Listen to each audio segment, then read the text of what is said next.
Hi everyone, welcome to Prep IAS. This is Rajni Jha and this is our continuation. This lecture is a continuation of our previous lecture, that is space technology. हम उसमें current affairs discuss कर रहे थे. We will continue with that. But before that, if you haven't already subscribed to the channel, then do subscribe to the channel and hit the bell icon ताकि आपको regular updates मिलते रहे. Also do like and share the videos ताकि हमें motivation भी हो. So this lecture is a part of 3 months crash course for UPSC Prelims 2021 जो कि 20 जून तक ये आपका कोर्स चलने वाला है. आपको फैकल्टी डिटेल्स स्लाइड पे मिल जाएंगी एंड इसमें हम जो भी पूरा सिलेबस है बहुत कॉम्प्रिहेंसिवली कवर कराया जाएगा.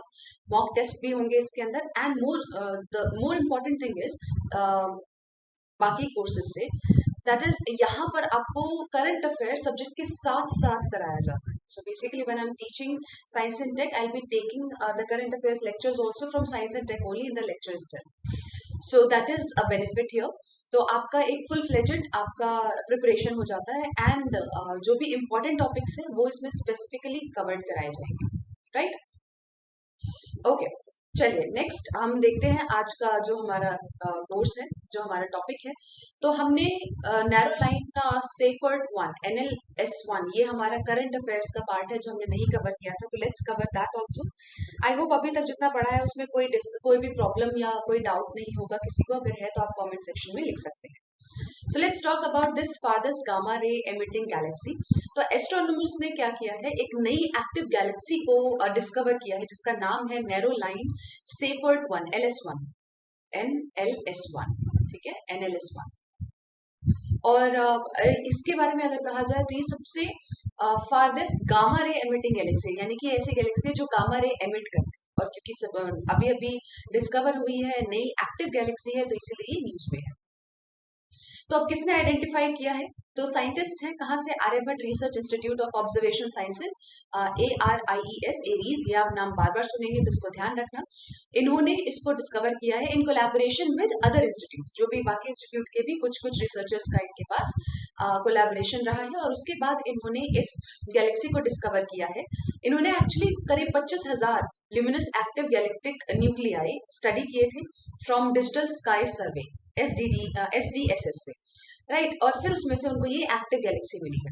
ये जो मैं AGN की बात कर रही हूँ, एक्टिव गैलेक्टिक न्यूक्लियाई की बात कर रही हूँ, ये है क्या? ये सबसे पावरफुल और लॉन्ग लिव्ड ऑब्जेक्ट और स्टेडी सोर्स है ल्यूमिनोसिटी का. ल्यूमिनोसिटी क्या होता है? ल्यूमिनस जैसे आपने पढ़ा होगा फंडामेंटल में, जब हम फंडामेंटल स्ट्रक्चर्स पढ़ते हैं तो उसके अंदर आपने ल्यूमिनस इंटेंसिटी पढ़ा होगा. राइट, एटम्स में आपको फंडामेंटल्स पढ़ाया जाता है, उसमें आपने ल्यूमिनस इंटेंसिटी पढ़ा होगा. तो यूनिवर्स की जो ल्यूमिनोसिटी है उसका स्टेडी सोर्स है, यहाँ से ल्यूमिनस पावर इमिट होती रहती है. ठीक है, देन ये जो इमिशन है ये इलेक्ट्रोमैग्नेटिक स्पेक्ट्रम में पूरी स्प्रेड है. और सबसे ज्यादा जो आती है ये ल्यूमिनस इंटेंसिटी, ये आती है अल्ट्रा वायलेट रेडिएशन वाले में. आपने पढ़ा होगा जब लाइट को हम पढ़ते हैं तो उसके अंदर बहुत सारे आपको अलग अलग वेवलेंथ की लाइट्स मिलेंगी, जैसे कि उसमें गामा रे होंगे. ठीक है, उसके अंदर आपको इंफ्रारेड मिल जाएगा, अल्ट्रा वायलेट मिल जाएगा. तो ये सारा होता है. तो सबसे ज्यादा पीकिंग जो है that is on ultraviolet. ठीक है, और इसके अलावा आपको एक्सरे रेडिएशन में और इंफ्रारेड बैंड में भी आपको ये सिग्निफिकेंट ल्यूमिनोसिटी मिलेगी. अब इसकी वजह से एक सबसे ज्यादा डिटेल्ड 3 डायमेंशनल मैप बनाया गया है यूनिवर्स का. ठीक है, और इसके अंदर आप देखेंगे जो स्काई है उसका one third of the sky का आपको इमेजेस मिल जाएंगे. देन स्पेक्ट्रा आपको मिल जाएगा करीब 3 मिलियन ऑब्जेक्ट से ज्यादा. जो एस्ट्रोनॉमिकल ऑब्जेक्ट्स है, मतलब स्पेस में जो ऑब्जेक्ट्स है उनसे 3 मिलियन ऑब्जेक्ट से ज्यादा का आपको स्पेक्ट्रा इसमें मिल जाएगा. ठीक है, हम लाइट वेवलेंथ की बात कर रहे हैं बार बार, तो इसको ध्यान देना. अब यहाँ पर क्या क्या मिला है इस डिस्कवरी में? ऐसा मिला है कि एक यूनिक ऑब्जेक्ट है जो गामा रेज को एमिट करता है. हाई एनर्जी होती है गामा रेज, उनको एमिट करता है और इसको रेड शिफ्ट की तरफ आपको बेसिकली ये कहाँ लोकेटेड है? रेड शिफ्ट की तरफ लोकेटेड. ना what is red shift? Red shift होता क्या है? आपने पढ़ा भी होगा साइंस में पहले. रेड शिफ्ट का क्या मतलब है? जो स्पेक्ट्रल लाइंस है, स्पेक्ट्रल लाइंस क्या होते हैं मैंने अगेन आपको बताया. जो व्हाइट लाइट है उसके अंदर आपको अलग अलग स्पेक्ट्रल लाइंस मिल जाएंगे, अलग अलग बैंड्स मिल जाएंगे, उनमें स्पेक्ट्रल लाइंस होती है. तो जो स्पेक्ट्रल लाइंस है वो जब ज्यादा वेवलेंथ वाले स्पेक्ट्रम की तरफ मूव करते हैं, जो कि रेड एंड जैसे अब देखो जैसे विबग्योर है. ठीक है, मैं आपको एक बहुत बेसिक बता देती हूँ. I was not telling you this because ये साइंस में कवर हो जाता है. सो विबग्योर आपने पढ़ा होगा व्हाइट लाइट में है. तो ये आर क्या है? This is red light and V is violet. तो रेड की तरफ जब शिफ्ट होगा कोई भी स्पेक्ट्रम तो उसको रेड शिफ्ट कहते हैं। रेड की तरफ शिफ्ट होने का क्या मतलब है, इट्स एक्चुअली इसका वेवलेंथ काफी बड़ा होता है, ठीक है, रेड लाइट का वेवलेंथ काफी ज्यादा होता है, तो जब उसकी तरफ शिफ्ट हो जाएगा then it will be called red shift. Clear clear. अब इससे फायदा क्या है, इससे फायदा ये है कि ये बताता है कि कोई भी ऑब्जेक्ट जो स्पेस में मूव कर रहा है वो कैसे मूव कर रहा है, और क्योंकि पता चल जाता है कि कैसे मूव कर रहा है तो जो एस्ट्रोनॉमर्स हैं वो इन प्लैनेट्स को जो जनरली नहीं दिखते हैं जब वो रेड शिफ्ट की तरफ होते हैं तो इजिली नजर आ सकते हैं, गैलेक्सी की मूवमेंट इजिली डिस्कवर की जा सकती है और यूनिवर्स के बारे में बहुत कुछ पता लगाया जा सकता है। That is why red shift is important. So coming back to the topic, हमने देखा कि एक यूनिक ऑब्जेक्ट मिला है जो हाई एनर्जी गामा रेज को एमिट करता है और वो कहाँ लोकेटेड है, रेड शिफ्ट की तरफ। क्लियर। अब ये आइडेंटिफाई किया गया था कि ये जो गैलेक्सी है जो गामा रे एमिटिंग गैलेक्सी है उसका नाम है NLS1। क्लियर। और जो नई गामा रे एमिटिंग NLS1 है ये कब बनी थी, जब यूनिवर्स करीब सिर्फ 4.7 बिलियन ईयर्स ओल्ड था। अभी कितनी एज है यूनिवर्स की, 13.8 बिलियन ईयर्स। तो जब सिर्फ 4.7 बिलियन ईयर्स था तब ये गैलेक्सी बनी हुई थी और इसका अभी पता चला है। नेक्स्ट सिग्निफिकेंस क्या है, ऑब्वियसली बात है, मैंने बताया रेड शिफ्ट की तरफ अगर कोई चीज होती है, शिफ्ट हो रही है, तो वो जो चीजें आपको, जो प्लैनेट्स अदरवाइज इनविजिबल थे, जो क्लियर नहीं थे, वो अब क्लियरली दिखने लग जाते हैं। राइट। ऊपर से हमने देखा कि गैलेक्सी कितनी टाइम पुरानी बनी हुई है, तो इससे हम बहुत सारे फैक्ट्स को पता लगा सकते हैं। हम देख सकते हैं कि यूनिवर्स किस तरीके से एक्सपैंड कर रहा है। उसके बाद ये भी देख सकते हैं कि जो यूनिवर्स से सबसे दूरी का ऑब्जेक्ट है, जो सबसे दूर ऑब्जेक्ट है, क्योंकि यूनिवर्स से जो सबसे दूर ऑब्जेक्ट होगा वो सबसे पुराना होगा, ओल्डेस्ट ऑब्जेक्ट होगा, ठीक है, सबसे पहले बना होगा, तो वो कहाँ है, कितनी दूरी है। अगर उसका पता लगता है तो हम ये भी पता लगा सकते हैं कि यूनिवर्स बना कैसे था। कॉन्क्रीट प्रूफ इसका मिल सकता है, right, that is why it is important. अब ये मैं आपको ऑलरेडी बता चुकी हूँ, जैसे वो विबग्योर वाली जो लाइन हमने पढ़ी थी ना स्पेक्ट्रा के अंदर, उसको स्पेक्ट्रम बोलते हैं। व्हाइट लाइट को जब आप किसी भी प्रिज्म, आपने एक एक्सपेरिमेंट किया होगा ऐसा प्रिज्म वाला बचपन में, तो जब व्हाइट लाइट इससे निकलती है तो इस तरीके से आपने देखा होगा रेनबो टाइप कुछ बन जाता है, विबग्योर कलर आता है इसमें, ठीक है। तो इसमें जो आर है that is red colour, longest wavelength, और इसकी तरफ शिफ्ट होगा तो उसको रेड शिफ्ट कहते हैं। I hope this concept is clear to you.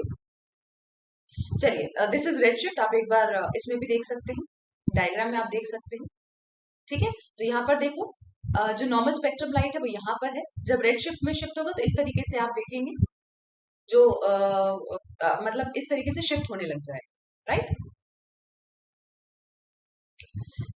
सबसे इंपॉर्टेंट चीज अगर आपसे पूछा जाए कि रेड शिफ्ट की सबसे इंपॉर्टेंट चीज क्या है, व्हाई इज इट इंपॉर्टेंट, तो again as I told you, इससे जो चीजें इनविजिबल थी, अदरवाइज इनविजिबल प्लैनेट्स थे, ऑब्जेक्ट्स थे, सेलेस्टियल ऑब्जेक्ट्स थे, एस्ट्रोनॉमिकल ऑब्जेक्ट्स थे, वो विजिबल हो जाते हैं। That is why this is very very important. चलिए, अब इसके अंदर क्या क्या इंस्ट्रूमेंट्स यूज हुए थे ये अगेन इंपॉर्टेंट हो जाता है। तो इसके अंदर आप देखेंगे Japanese 8.2 metre Subru telescope use हुआ था, जो कि दुनिया का one of the largest, in fact largest, one of the largest ground based telescope है वर्ल्ड में, one of the largest ground based telescope है। कहाँ पे लोकेटेड है ये, हवाई में, यूएसए में। देन ये करता क्या है, जैसे सेलेशियल ऑब्जेक्ट से जो वीक लाइट भी एमिट हो रही है, क्योंकि हर सेलेशियल ऑब्जेक्ट कोई लाइट एमिट करता है, ठीक है, एनर्जी एमिट करता है, तो जो वीक लाइट भी एमिट हो रही है जो जनरली कैप्चर नहीं हो पाती है उसको भी ये इजिली कैप्चर कर लेता है। Clear, that is why it is visible. अब सिग्निफिकेंस मैं आपको बता चुकी हूँ कि इसकी वजह से आप क्या फाइंड आउट कर सकते हैं, आप इसकी वजह से फाइंड आउट कर सकते हैं वो ब्लैक होल्स का, कि ब्लैक होल्स में लो मास है और ये जनरली स्पाइरल गैलेक्सीज में होता है, राइट, तो इसके बारे में आप पता लगा सकते हैं। नेक्स्ट, अब मैंने आपको एरीज के बारे में बताया था, तो एरीज के बारे में भी थोड़ा जान लीजिए, क्या है एरीज। एरीज एक्चुअली एक लीडिंग रिसर्च इंस्टीट्यूट है। यहाँ पर मेनली क्या काम होता है, एस्ट्रोनॉमी का, एस्ट्रोफिजिक्स का, एटमॉस्फेरिक साइंसेस का। कहाँ सिचुएटेड है ये, नैनीताल उत्तराखंड में सिचुएटेड है। कब बना था, ये बना था 1955 के अंदर, let me just highlight it. ये बना था 1955 के अंदर। इसका मेन ऑब्जेक्टिव ही यही था कि जो मतलब ऐसी फैसिलिटीज को डेवलप करना जो मॉडर्न एस्ट्रोफिजिकल रिसर्च में काम आए, ठीक है, एस्ट्रोफिजिक्स में आगे बढ़ावा दे या काम आए, उसको डेवलप करना इसका मेन काम था। जब हम गैलेक्सी की बात करें, क्योंकि मैंने आपको बताया एक एक्टिव गैलेक्सी मिली है हमें, तो गैलेक्सी क्या होता है, गैलेक्सी कुछ नहीं है, that is basically a collection of gas, dust और बहुत सारे स्टार्स और उनके सोलर सिस्टम। जैसे सन भी एक स्टार है, सन का अपना सोलर सिस्टम है, तो वैसे ही गैस डस्ट बहुत सारे स्टार्स उनके सोलर सिस्टम जब एक साथ हेल्ड टुगेदर होते हैं बिकॉज ऑफ ग्रेविटी, तो उसको गैलेक्सी कहा जाता है। अर्थ कौन सी गैलेक्सी का पार्ट है? मिल्की वे गैलेक्सी का पार्ट है। ठीक है, और इसमें भी मिल्की वे गैलेक्सी में भी सेंटर में एक ब्लैक होल है, super massive black hole. Here you can see, so basically this is our solar system, और ये वो वाली गैलेक्सी है, राइट। इस सोलर सिस्टम में यहाँ पर अलग अलग जगह पे प्लैनेट्स होते हैं। नेक्स्ट, ब्लैक होल क्या होता है? हम सब ने पढ़ा है, ब्लैक होल ऐसा पॉइंट है स्पेस में जहां पे मैटर इतना कंप्रेस्ड है जिसकी वजह से इतनी ग्रेविटी फील्ड हो जाती है कि वहां पर कोई भी चीज एस्केप नहीं कर पाती। बेसिकली लाइट एस्केप नहीं कर पाती। हमें लाइट दिखाई किस वजह से देती है? हमें कोई भी कलर किस वजह से दिखता है? लाइट उस पर जाती है और वो कोई कलर रिफ्लेक्ट करता है, तभी हमें कलर दिखता है। बट क्योंकि यहाँ पे लाइट एस्केप ही नहीं कर पा रही, तो वो ब्लैक होल की तरह नजर आएगा। ये कॉन्सेप्ट किसने दिया था? एल्बर्ट आइंस्टाइन ने दिया था 1915 के अंदर, और तभी ब्लैक होल टर्म को कॉइन किया गया था। और इसको कॉइन याद रखना, कॉन्सेप्ट एल्बर्ट आइंस्टाइन ने दिया था, पर black hole term Albert Einstein ने नहीं दिया था। ये जो टर्म है इसको कॉइन किया गया था मिड 1960s में, और bye American physicist wheeler. Clear? Okay, सारे जो ब्लैक होल्स है उसके अंदर दो कैटेगरीज होती हैं। पहला, जो थोड़े बहुत सोलर मासेस होंगे, और बहुत सारे solar masses, tens of solar masses हैं, और वो सब एक साथ उनका होता क्या है? देखो, ऐसा माना जाता है कि वो तब बनते हैं जब बड़े बड़े स्टार्स मरते हैं, तब वो बनते हैं। तो एक कैटेगरी वो होती है, ठीक है, ब्लैक होल की। दूसरी कैटेगरी क्या है? Super massive black. ये इसके अंदर सुपर मैसिव है, मतलब बहुत सारे होंगे। पहले वाले में थोड़े सोलर मासेस थे, इसमें आपको हजारों बिलियन सोलर मासेस मिल जाएंगे। इसके अंदर सन के जो मास है उसका 10 टाइम्स बिलियन टाइम्स 1000 टाइम्स आपको सन के मास का मिल जाएगा यहाँ पे, and that is why it is known as super massive black holes. ठीक है, नेक्स्ट हमारी गामा रे, क्योंकि हम गामा रे के बारे में बात कर रहे थे तो वो भी पता कर लेते हैं। गामा रे एस्ट्रोनॉमी क्या होती है? बेसिकली इसमें आप एस्ट्रोनॉमिकल ऑब्जेक्ट्स को पढ़ते हो, उनके फिनोमेना को पढ़ते हो, और इसके अंदर वो जो एस्ट्रोनॉमिकल ऑब्जेक्ट्स है वो गामा रे एमिट करता है। तो गामा रे टेलीस्कोप्स हैं, वो उनको बनाया गया है गामा रेज को, जो हाई एनर्जी गामा रेज है उनको बेसिकली कैच करने के लिए, जिससे ये जो ऑब्जेक्ट्स है वो नजर में आ जाते हैं। ठीक है, अर्थ का एटमॉस्फेयर ऐसा है कि वो ज्यादातर गामा रेज को ब्लॉक कर देता है। इसीलिए जो ऑब्जर्वेशंस होती हैं वो कब कहाँ कंडक्ट की जाती है? वो कंडक्ट की जाती है बाय हाई ऑल्टीट्यूड बलून्स और स्पेसक्राफ्ट के थ्रू हम ऑब्जर्वेशन कंडक्ट करते हैं, क्योंकि अर्थ का एटमॉस्फेयर गामा रेज को ब्लॉक कर देता है। क्लियर? इसकी वजह से फायदा क्या है? फायदा यही है कि जो ऑब्जेक्ट्स गामा रेज एमिट कर रहे हैं, ऑब्वियस सी बात है वो एक्सोटिक ऑब्जेक्ट्स हैं, वो डिफरेंट ऑब्जेक्ट्स हैं, तो उनको हम उनका पता लगाते हैं, उनको स्टडी कर सकते हैं। ये सब फायदा है इसका। नेक्स्ट हम बात करते हैं एस्ट्रॉइड की। कौन से एस्ट्रॉइड की? Apophis asteroid, Apophis. तो अभी in the sense recently national Aeronautics and Space administration यानी कि नासा ने बोला है कि एक एस्ट्रॉइड था एपोफिस। बोला जा रहा था कि वो बहुत ड्रेडेड एस्ट्रॉइड है, मतलब उससे काफी लोग डरे हुए थे, और ये बोला जा रहा था कि वो अर्थ को डैमेज करने वाला है बहुत भयंकर तरीके से। तो अभी अभी ये जो नासा के साइंटिस्ट उन्होंने बोला है कि नहीं, ऐसा नहीं होने वाला है, एटलीस्ट फॉर नेक्स्ट 100 years तो ऐसा नहीं होगा। एपोफिस की बात करें तो ये नियर अर्थ एस्ट्रॉइड है, अर्थ के पास में एस्ट्रॉइड है। इसका साइज बहुत ज्यादा है, मास बहुत ज्यादा है, 335 मीटर्स वाइड है ये। ठीक है, नेम कैसे पड़ा? इसका नाम एक इजिप्शियन गॉड के ऊपर पड़ा था, और इसको डिस्कवर किया गया था 2004 के अंदर। क्लियर? और उसके बाद, इसके डिस्कवरी के बाद नासा ने बोला था कि अर्थ के लिए सबसे बड़ा थ्रेट है, तो उस थ्रेट को अब रूल आउट कर दिया गया है। ऐसा बोला जा रहा था कि एपोफिस अर्थ के बहुत पास आ जाएगा 2029-2036 के आसपास, और फिर अर्थ को बहुत ज्यादा डैमेज, मतलब एक कोलिजन होगा। ठीक है, ऐसा बोला जा रहा था कि इतने 2036 तक ये बहुत पास आ जाने वाला है, और 2068 तक कोलिजन हो सकता है, जिसकी वजह से बहुत नुकसान होने वाला है, जिसको नासा ने रूल आउट कर दिया है। क्लियर? ओके, तो नासा ने ये रूल आउट किया कैसे? तो जो एस्ट्रॉइड है that flu past earth on 5 मार्च 2021। 5 मार्च 2021 को ये एस्ट्रॉइड अर्थ के पास से फ्लो होके गया है। ठीक है, और ये 17 मिलियन किलोमीटर हमारे प्लैनेट के 17 मिलियन किलोमीटर के रेंज में था, तो 17 मिलियन किलोमीटर है। तो अब हमें समझ में आ गया कि भाई अभी तो बहुत दूर है, अभी नहीं होने वाला है collision. That's how scientist found it out. Okay, you can see this picture पता करने के लिए कि एस्ट्रॉइड का क्या इम्पैक्ट होता है। एक शॉर्ट चीज मैं आपको बता दूं, एस्ट्रॉइड से आपको क्रेटर मिल जाएंगे। क्रेटर होता है एक बहुत बड़ा गड्ढा हो जाएगा अर्थ में, उसको कहते हैं क्रेटर। तो हमारे पास पहले भी ऐसे काफी सारे क्रेटर हुए हैं।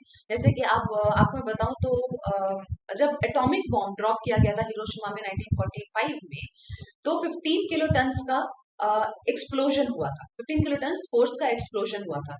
और ये कहा जा रहा था कि ये वाला अगर एस्ट्रॉइड हिट करता है, वो 15 किलो टन था सिर्फ, ये एस्ट्रॉइड अगर हिट करता है तो 12 लाख किलो टन की काइनेटिक एनर्जी के साथ हिट करेगा। तो सोचिए कितना ज्यादा इम्पैक्ट होगा इसका, राइट। तो इसीलिए बोला जा रहा था कि ये बहुत ज्यादा एक एक्सप्लोजन रहेगा। 2000 स्क्वायर किलोमीटर तक इसका एक्सप्लोजन रहेगा। 3.2 माइल्स का क्रेटर बन जाएगा, बहुत बड़ा डिस्टेंस होता है ये। बट फिलहाल के लिए it has been ruled out. अब एस्ट्रॉइड्स क्या होते हैं, इसलिए क्वेश्चन आपसे ऑलरेडी पूछा जा चुका है साइंस में पहले एक बार। तो एस्ट्रॉइड्स क्या है? एस्ट्रॉइड्स रॉकी ऑब्जेक्ट्स हैं जो सन के चारों तरफ ऑर्बिट करते हैं। प्लैनेट से काफी छोटे होते हैं, इसलिए इनको माइनर प्लैनेट्स भी कहा जाता है। और अगर नासा की माने तो करीब आपको देखेंगे 10 लाख के आसपास, 10 लाख एस्ट्रॉइड्स हैं जिनका पता है हम। क्लियर? और ये इनका फॉर्मेशन कब से हो रहा है? 4.6 बिलियन ईयर्स अगो से हो रहा है इसका जो फॉर्मेशन है। देन एस्ट्रॉइड्स की बात करें तो इनको 3 क्लासेस में डिवाइड किया जा सकता है। फर्स्ट ग्रुप कौन सा है? जो मेन एस्ट्रॉइड बेल्ट में आपसे पूछा जाता है एग्जामिनेशन में कि बताइए एस्ट्रॉइड मेनली कौन से बेल्ट में मिलते हैं। अब ऐसा जरूरी नहीं है कि सिर्फ उसी में मिले, लेकिन सबसे ज्यादा उसी में मिलते हैं। ठीक है, कौन सा है वो बेल्ट? मार्स और जुपिटर। माइकल जैक्सन, एमजे, इसे याद रखना। मार्स और जुपिटर के एस्ट्रॉइड बेल्ट में, ये मेन एस्ट्रॉइड बेल्ट है जहां पर करीब 1.9 मिलियन एस्ट्रॉइड तक पॉसिबल है, एस्टिमेटेड है। सेकेंड ग्रुप कौन सा है? ट्रोजन्स का ग्रुप है। ट्रोजन्स क्या है? ये एस्ट्रॉइड्स हैं जो अपना ऑर्बिट लार्जर प्लैनेट्स के साथ शेयर करते हैं। नासा ने बताया था कि जुपिटर, नेपच्यून, मार्स, इनमें ट्रोजन प्रेजेंट है। 2011 में अर्थ ट्रोजन भी डिस्कवर किया गया था, रिपोर्ट किया गया था। ठीक है। थर्ड ग्रुप क्या है? थर्ड ग्रुप है नियर अर्थ एस्ट्रॉइड्स का। नियर अर्थ एस्ट्रॉइड वो है जो अर्थ के बिल्कुल पास से गुजरते हैं। ठीक है, ये वो है जो अर्थ ऑर्बिट को क्रॉस करते हैं, इसलिए इनको अर्थ क्रॉसर्स भी कहा जाता है। ऐसे कितने हैं? 10,000 से ज्यादा ऐसे एस्ट्रॉइड्स हैं जिनका हमें पता है। और इनमें से 1400 ऐसे एस्ट्रॉइड है जिनको पोटेंशियली हैजार्डस एस्ट्रॉइड्स बोला गया है। वाई? क्योंकि अर्थ के बिल्कुल पास से जा रहे हैं तो टकराने के चांसेस है, टकराएगा तो फिर ऑब्वियसली नुकसान होगा। तो इसीलिए 1400 कुछ ऐसे हैं जिनको पोटेंशियली हैजार्डस एस्ट्रॉइड्स बोला गया है। नासा का जो सेंटर है नियर अर्थ ऑब्जेक्ट स्टडी के लिए, CNEOS, इन्होंने बताया है what does that do? That determines the times and distance of these objects. मतलब कि कितनी, मतलब जब ये अर्थ के पास आ रहा है, ठीक है, तो कब ऐसा है जब ये अर्थ के पास आ रहा है और कितने पास आ रहा है, ये वो आइडेंटिफाई करने का टाइम करते हैं, यूज आइडेंटिफाई करने का ट्राई करते हैं। And how do they do it? Using asteroid watch visit. Clear? अब पोटेंशियली हैजार्डस एस्ट्रॉइड क्या होते हैं? देखिए मैं आपको सारे टर्म्स बता रही हूँ जिसमें इंक्लूडेड है, तो you don't have to worry at all, you just need to focus in the classroom. So what are potentially hazardous asteroid? As I told you, ये ऐसे एस्ट्रॉइड है जो अर्थ के इतने पास आ गए हैं कि एक थ्रेट बना रहता है कि वो कोलिजन हो सकता है। That is why they are called potentially hazardous asteroid. वो सारे एस्ट्रॉइड्स जिनका आप कह सकते हैं जो करीब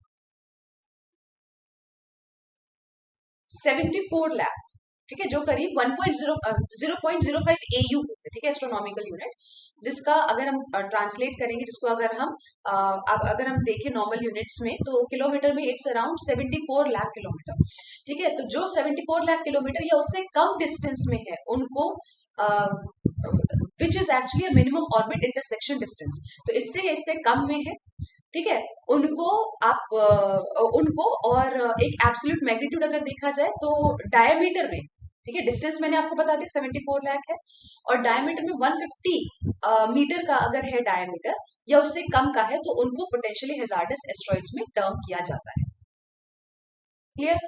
अब मैंने अभी आपको बताया था मिनिमम ऑर्बिट इंटरसेक्शन डिस्टेंस, तो ये क्या है? ये वो डिस्टेंस है, बेसिकली ये वो मिनिमम डिस्टेंस है जिसमें कोई भी इलिप्टिकल ऑर्बिट्स है वो ओवरलैप कर सकते हैं। एस्ट्रोनॉमिकल यूनिट मैंने अभी आपको बताया था AU, तो वो डिस्टेंस होता है अर्थ और सन का, और ये करीब 150 मिलियन किलोमीटर का यूज होता है। क्लियर? ठीक है, अब ये एपोफिस को हमने पीएचए में कैटेगराइज कर दिया था, ये मैंने आपको बता दिया था। और भी चार हैं जो पोटेंशियली स्ट्राइक कर सकते हैं। कौन कौन से हैं? It is Bennu, JO25, then AGS and Apophis. ठीक है, ईयर भी आपका यहाँ पर दिया हुआ है। फर्स्ट वाले के इट इज 2182, सेकंड के लिए 2027, थर्ड के लिए 2040 एंड एपोफिस के लिए 2068 it was basically it was found out, right. चलिए, नेक्स्ट हमारी जो न्यूज है that is about joint earth observing mission of NASA and ISRO. अब ये क्या है? नासा और इसरो ने कोलैबोरेट किया था ताकि वो एक एसयूवी साइज सैटेलाइट जिसका नाम है निसार, एसयूवी साइज सैटेलाइट को डेवलप करने के लिए, ठीक है, जिसका नाम क्या है? It is Nisar, NISAR। So it is Nisar. और ये क्या करेगा? ये प्लैनेट के सरफेस की मूवमेंट को डिटेक्ट करेगा। अब मूवमेंट क्या? मूवमेंट तो कोई भी डिटेक्ट कर सकते हो, तो इसमें क्या डिफरेंस? इसमें ये डिफरेंस है, छोटी से छोटी मूवमेंट को भी, इवन इफ मूवमेंट 0.4 इंचेस का हो रहा है, ठीक है, या टेनिस कोर्ट के बेसिकली अगर सिर्फ 0.4 इंचेस का मूवमेंट हो रहा है in a very big area also, इन्होंने एग्जाम्पल के तौर पे दिया टेनिस कोर्ट के हाफ साइज ले ले, उसमें भी अगर सिर्फ 0.4 इंचेस का मूवमेंट हो रहा है तो वो भी ये आइडेंटिफाई कर लेगा, डिटेक्ट कर लेगा मूवमेंट। ठीक है, इस सैटेलाइट को लॉन्च किया जाने वाला है 2022 में, वहीं से जहां से मोस्टली सैटेलाइट्स लॉन्च होते हैं, श्रीहरिकोटा सतीश धवन स्पेस सेंटर से। और कहाँ पे होगा? नियर पोलर ऑर्बिट के अंदर। हम ये ऑलरेडी एक्सप्लेन कर चुके हैं, near earth orbit, near polar orbit, ये सब क्या है। अब ये जो निसार नाम दिया गया है, ये शॉर्ट है किसके लिए? ऑब्वियसली नाम से समझ में आ रहा है, एक तो नासा है, इसरो है एंड एसएआर। एसएआर का क्या मतलब है? एसएआर का मतलब है सिंथेटिक एपर्चर रेडार। ठीक है, एसएआर का क्या मतलब है? सिंथेटिक एपर्चर रेडार, जो नासा यूज करेगी ताकि सरफेस में, अर्थ के सरफेस में अगर कोई भी चेंजेस होते हैं तो वो रेडार कैप्चर कर लेगा। तो इन्हीं तीनों से ये नाम निसार बना है। ठीक है, अब इसके अंदर होगा क्या? हाई रेजोल्यूशन इमेजेस बनाए जाएंगे। प्रिसीजन की वजह से ये जो रडार है क्लाउड्स में, डार्कनेस में, सब में पेनिट्रेट कर सकता है और कहीं से भी डेटा, दिन हो या रात हो, कोई भी वेदर हो, उसमें कलेक्ट कर सकता है। क्लियर? अब ये क्या करेगा? फंक्शन क्या है मेनली, इसको क्यों डेवलप करना चाह रहे थे? तो it will scan the globe 12 days over the course of 3 year mission of imaging earth land. मतलब इसका मतलब ये है कि पूरे ग्लोब को स्कैन करेगा, ठीक है, 12 days के ड्यूरेशन के लिए। ये 3 year का मिशन है, 3 year मिशन है इसका, जिसमें अर्थ के लैंड को इमेज किया जाएगा, आइस शीट्स की इमेजिंग की जाएगी, सी आइस की इमेजिंग की जाएगी, ताकि जो हमारा प्लैनेट है उसका एक प्रॉपर व्यू हमें मिल सके। अब नासा का एक्चुअली रोल क्या होता है? नासा क्या करता है? तो NASA, as we know, it's National Aeronautics and Space Administration. तो NASA it's a space agency of USA. ये क्या करेगी? वो जो रेडार ये यूज करती है, तो सैटेलाइट के लिए ये रेडार प्रोवाइड करेगी and it's a high rate communication subsystem of science data. ठीक है, बेसिकली ये रेडार प्रोवाइड करेगी, एक कम्युनिकेशन सबसिस्टम प्रोवाइड करेगी, एक जीपीएस रिसीवर प्रोवाइड करेगी और एक पेलोड डेटा सबसिस्टम प्रोवाइड करेगी। पेलोड भी हम ऑलरेडी पढ़ चुके हैं। निसार के अंदर आप देखेंगे काफी बड़ा, एक सबसे बड़ा रिफ्लेक्टर एंटीना है, वो कौन लॉन्च करेगा? वो भी नासा लॉन्च करेगा। अब इसरो क्या करेगी इसमें? हमें पता है, ISRO stands for Indian space and research organisation. तो ये स्पेसक्राफ्ट बस प्रोवाइड करेगा, एक सेकंड टाइप का रेडार है एस बैंड रेडार, ये वो प्रोवाइड करेगा, लॉन्च व्हीकल प्रोवाइड करेगा और एसोसिएटेड जितने भी लॉन्च सर्विसेज है वो प्रोवाइड करेगी। इसका मेन काम क्या है? अर्थ के सरफेस पे जो भी छोटे से छोटे चेंजेस होते हैं उसको ट्रैक करना। अगर कोई भी वोल्केनिक इरप्शन होने वाले, क्योंकि चेंजेस होंगे तो इरप्शन में चेंजेस होते हैं ना, हमने पढ़ा हुआ है अर्थ में, आप ज्योग्राफी में पढ़ेंगे, नीचे प्लेट्स का मूवमेंट होगा, तो छोटी भी मूवमेंट होगी तो इसी तरीके से वो कैप्चर कर सकता है और वोल्केनिक इरप्शन के वार्निंग साइंस को स्पॉट कर सकता है। देन वो ग्राउंड वाटर सप्लाई को मॉनिटर करने का काम कर सकता है और आइस शीट किस रेट से मेल्ट कर रही है ये भी ट्रैक करेगा। ठीक है, बेनिफिट्स क्या है? निसार का डेटा इट विल हेल्प सब लोगों को वर्ल्ड वाइड अगर देखा जाए तो इट विल हेल्प कि हम जो नेचुरल रिसोर्सेज हैं या कोई भी हमें खतरा है, हैजर्ड्स हैं, उनको बेटर मैनेज कर सके। अगर हमें पता चल जाए कि यहाँ पे वोल्केनिक इरप्शन होने वाला है तो हम उसे बेटर मैनेज कर सकते हैं, या हमें पता चल जाए नेचुरल रिसोर्सेज खत्म हो रहे हैं तो उनको बेटर मैनेज कर सकते हैं, या क्लाइमेट चेंज की वजह से जो हमारे पास इल इफेक्ट्स हो रहे हैं, क्लाइमेट चेंज बहुत तेजी से हो रहा है, उसकी वजह से बहुत प्रॉब्लम्स हो रही है, तो उसको हम बेटर अंडरस्टैंड कर सकते हैं और उसको टैकल कर सकते हैं।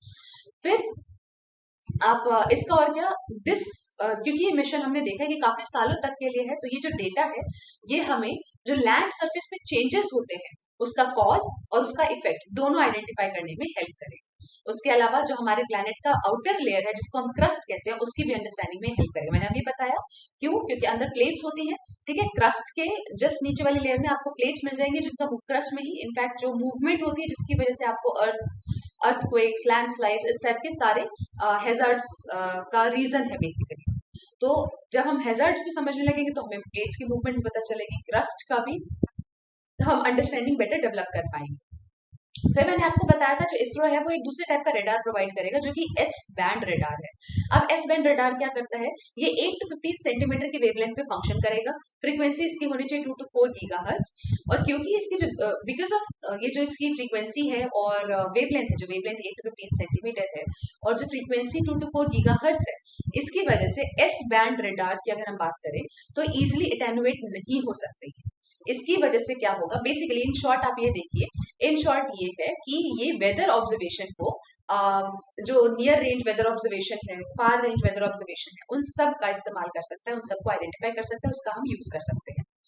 ड्रॉबैक इसका क्या है, जो इसका ड्रॉबैक ये है, जैसे हमने पहले पढ़ा था पहले वाले रेडार में, वो लार्जेस्ट एंटेना प्रोवाइड करे नासा, बिल्कुल वैसे यहाँ पर इस रेडार में ड्रॉबैक ये है कि इसको एक लार्ज एंटेना डिश चाहिए और एक बड़ा मोटर चाहिए ताकि इसको पावर किया जा सके, ठीक है।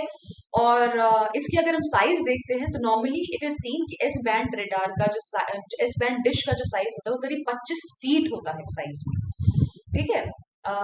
इससे ज्यादा होता है बल्कि, so that is again a drawback. Next let's come to black hole, the moving black hole. Okay, अभी हमने ब्लैक होल के बारे में पढ़ा था, सुपरमैसिव ब्लैक होल के बारे में पढ़ा था, उसमें से लाइट एस्केप नहीं कर पाती है। तो साइंटिस्ट ने पहला moving supermassive black hole discover कर लिया है जिसका मास करीब 3 मिलियन टाइम्स है दैट ऑफ आवर सन।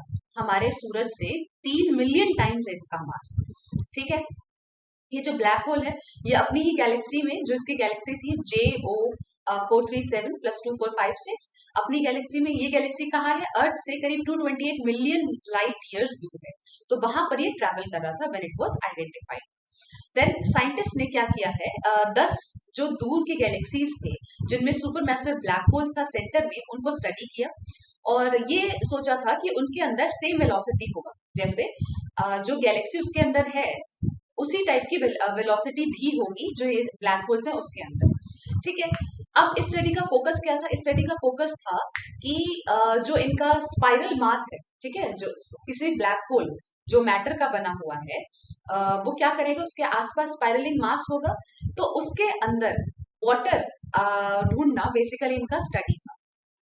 तो यहाँ पर क्या होता है, जैसे वाटर सर्कल करेगा ब्लैक होल में, ये अल्टीमेटली जैसा लिक्विड होता है ना सिंक हो जाता है, बिल्कुल वैसे ही ये सिंक हो जाता है ब्लैक होल के अंदर, और ये एक लेजर बीम प्रोड्यूस करेगा रेडियो लाइट की, जिसको कहा जाता है मेजर, MASER। ये ब्लैक होल क्या करेगा, लेजर लाइट बीम प्रोड्यूस करेगा रेडियो लाइट की, जिसको मेजर कहा जाता है।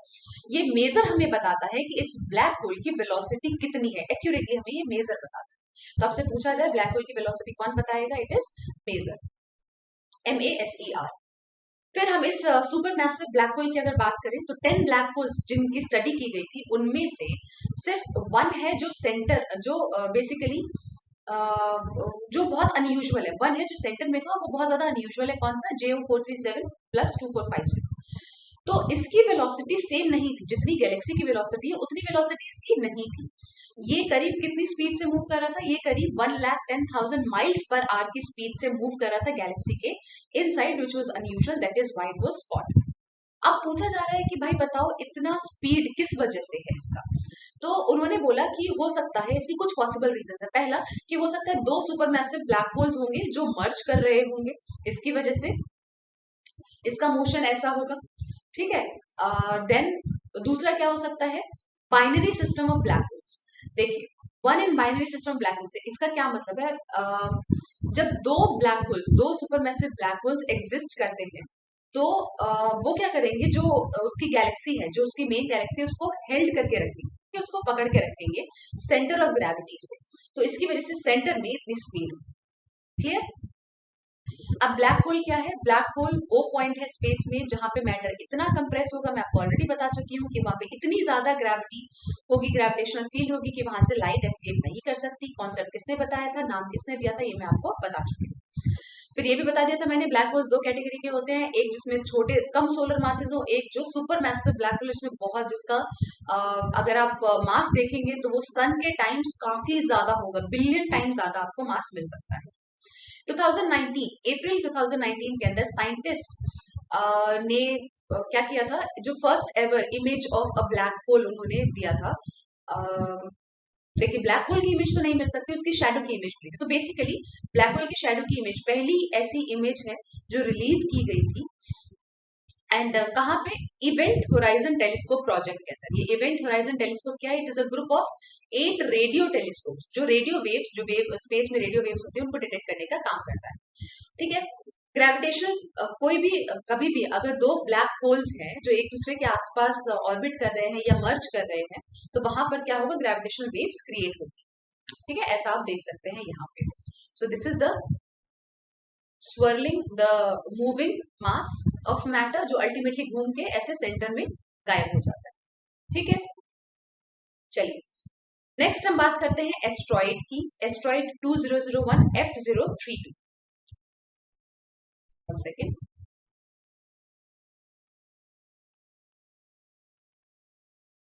Yes, asteroid 2001 F032 FO32 sorry. तो अगेन नासा ने प्रेडिक्ट किया है कि ये जो एस्ट्रॉइड है 2001 FO32, ये लार्जेस्ट है टू पास बाय अर्थ इन 2021। 2021 में जितने भी एस्ट्रॉइड्स पास करेंगे उनमें से ये लार्जेस्ट है। और 21 मार्च को इन्होंने बताया था कि जो 21 मार्च गया है, 21 मार्च में सबसे ज्यादा पास आया होगा।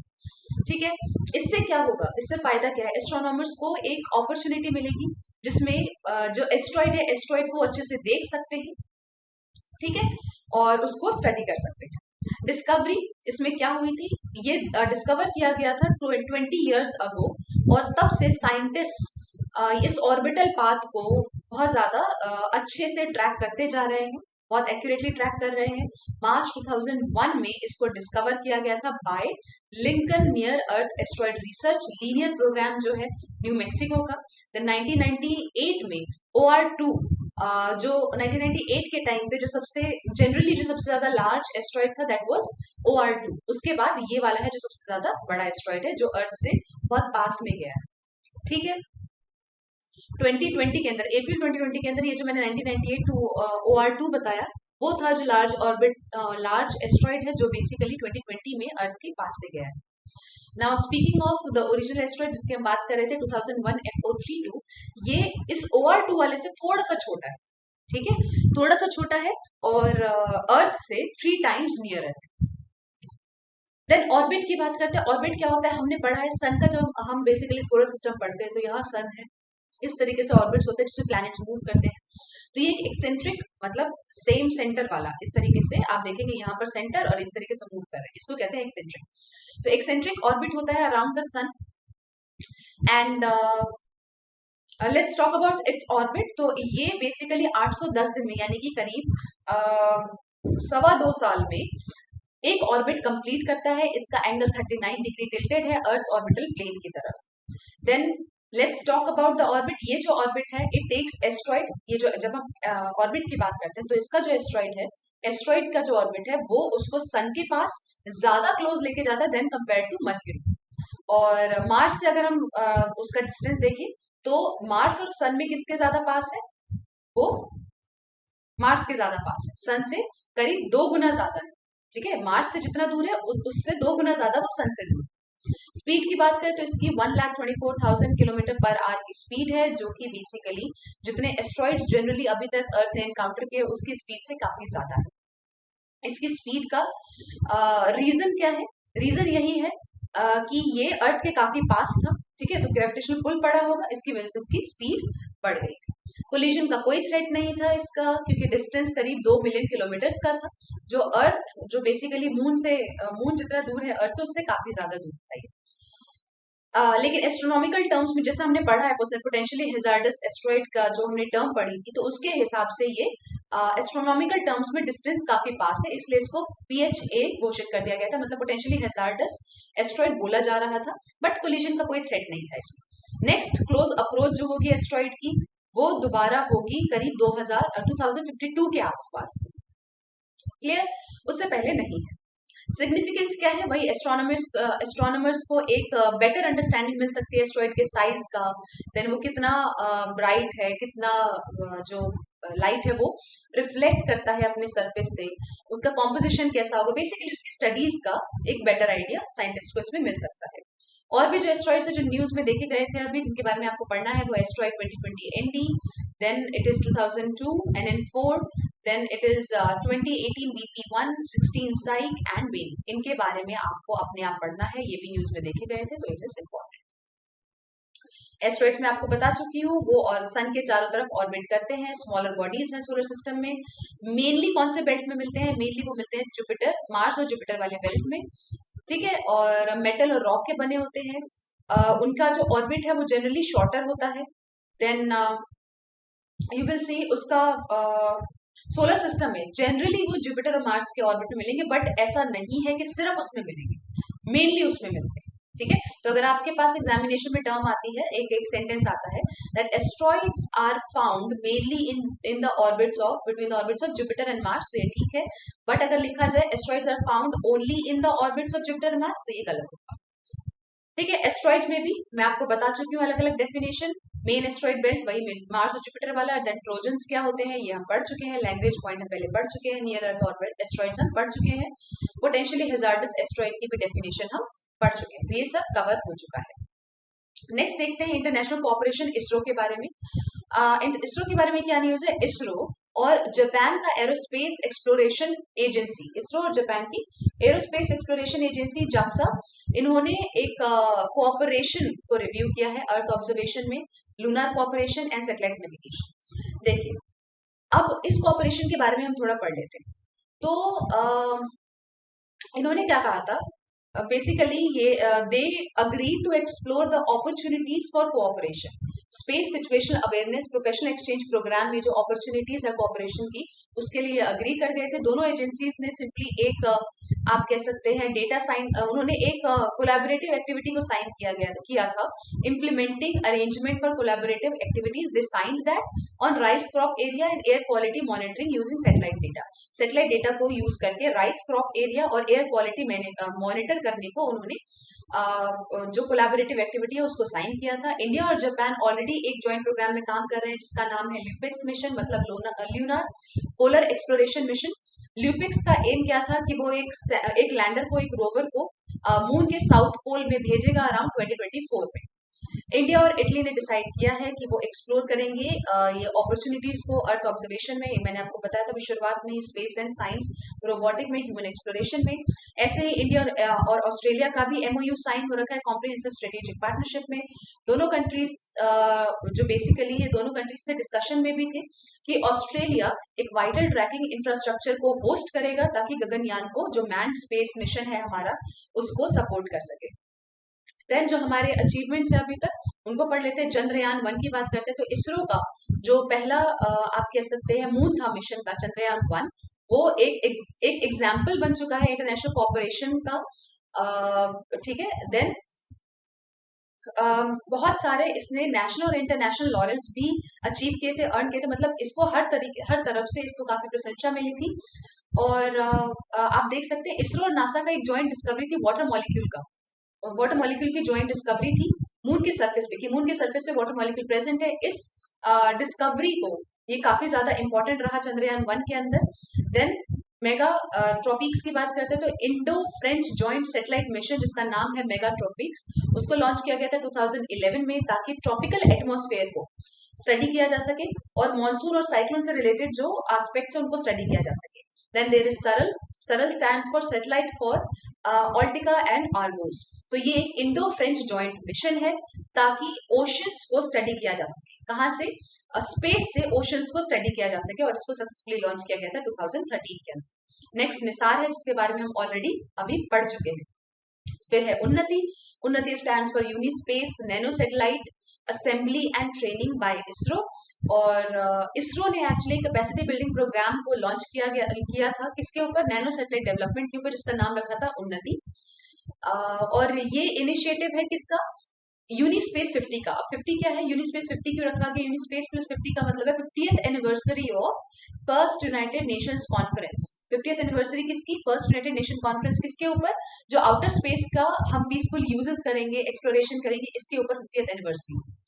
देन कम्स कृष्णा, इसरो और फ्रेंच स्पेस एजेंसी CNES, इन्होंने पार्टनर किया था, इन्होंने कोलैबोरेट किया था ताकि ये एक एडवांस्ड अपग्रेडेशन सैटेलाइट बना सके, ठीक है, जिसका नाम है तृष्णा, ताकि वो वाटर साइकिल को मॉनिटर करेगा और ये बताएगा कि किस तरीके से इसको प्रॉपर यूटिलाइज हम कर सकते हैं। Clear.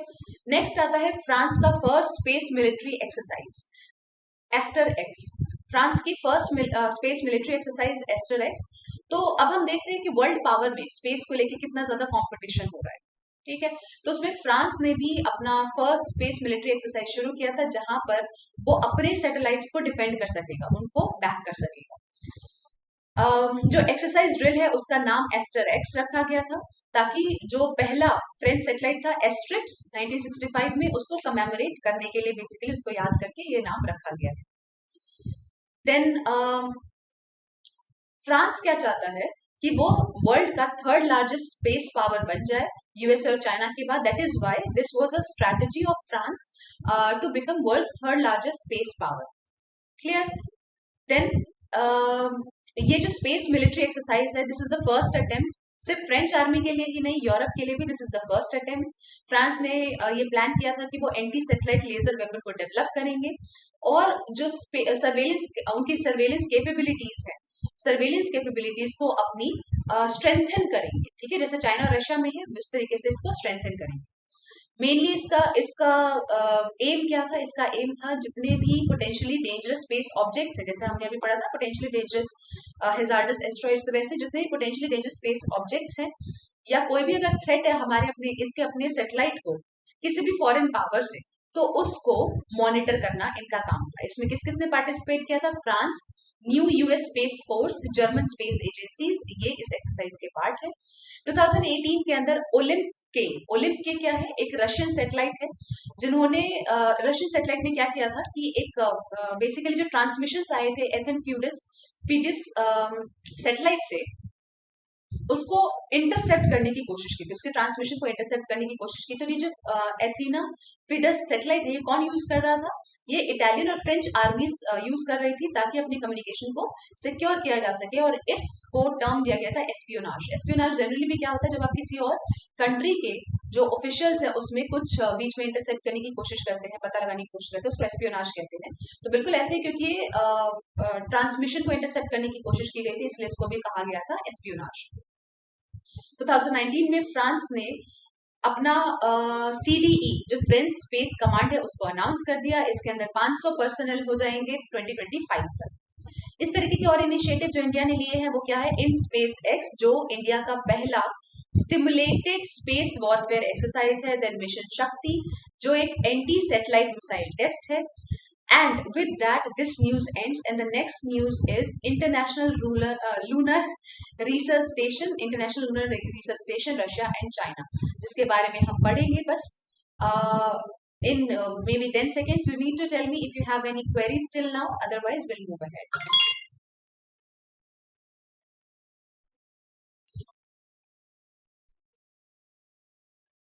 Okay. So the next topic is International Lunar Research Station, Russia and China. Now what is that? China और रशिया, इन्होंने क्या किया, दे अग्रीड कि वो एक इंटरनेशनल लूनर रिसर्च स्टेशन बनाएंगे।